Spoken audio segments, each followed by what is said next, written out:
You know Steve Jobs, the iconic and controversial tech founder that started Apple Computers in a garage in 1976? Yeah, that's the guy. The guy whose company is now worth trillions of dollars and is one of the most powerful conglomerates in the world. Well, did you know that Steve Jobs is also responsible for the success of Pixar? The animation studio that made Toy Story, Finding Nemo, and The Incredibles? You know, the studio that rakes in billions in box office profits and has woven its creations into the fabric of your childhood nostalgia? Well, if that is news to you, then you're in the right place. In this video, you'll learn the crazy story of how Steve Jobs accidentally started Pixar after getting forced out of Apple. Buckle up, because it's quite a ride. Steve Jobs had a complicated relationship with Apple.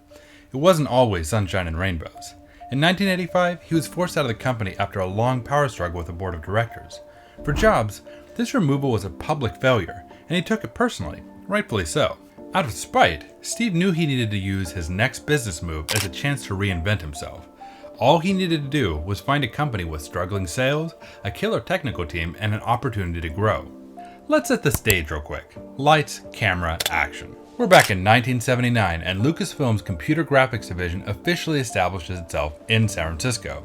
This division is just a small part of the entertainment company that created Star Wars and Indiana Jones. By 1981, the small division developed the Pixar Image Computer, which melded technology and art. This computer was the first of its kind. But throughout the mid-1980s, Lucasfilm's computer graphic division was struggling to gain traction. While they did develop a few experimental frames, such as The Work, a shelved 3D computer animated feature film, the computer graphics division ultimately lacked creativity.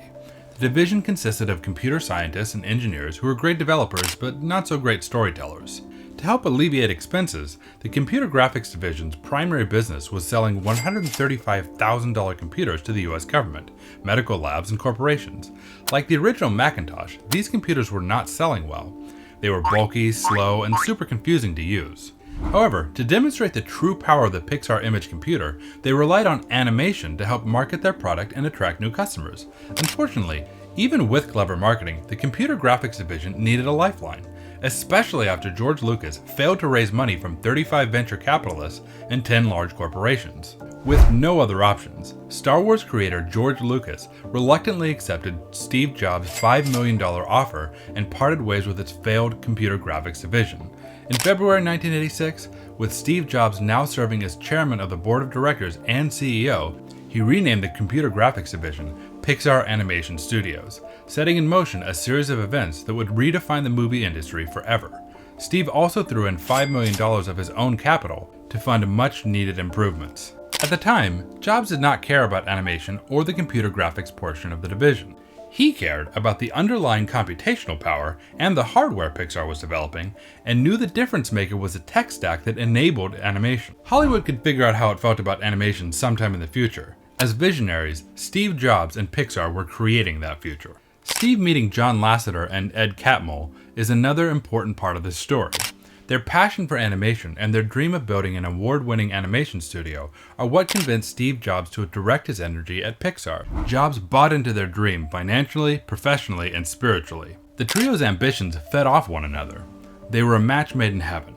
Steve would handle the business side of the house, while John and Ed would remain focused on producing animated film and developing key computer graphic technologies and capabilities. It took years for Pixar Animation Studios to turn a profit. Technology was not advanced or cheap enough to fulfill Pixar's vision of being a full-blown graphics production studio. To cut costs, Steve Jobs sold Pixar's hardware division to Viacom Systems for $2 million. He also explored selling his entire stake to his biggest competitor, Microsoft. But Pixar Animation Studios finally had its big break. In 1991, the Walt Disney Company signed a $26 million deal to develop, produce, and distribute 3 of Pixar's animated feature films. Toy Story was the first of many Pixar-Disney collaborations.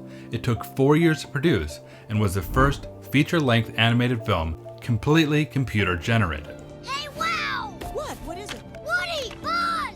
Then, in 1995, Toy Story was released and was a massive success. The film grossed more than $192 million at the domestic box office and $358 million worldwide. A week after Toy Story was released, Steve Jobs decided to take Pixar Animation Studios public. The company raised $140 million in its public offering, making it the largest IPO of the year. This capital allowed Pixar Animation Studios to create A Bug's Life, The Incredibles, Monsters Inc., Finding Nemo, Cars, and Ratatouille. These films were seen by hundreds of millions of people all around the world.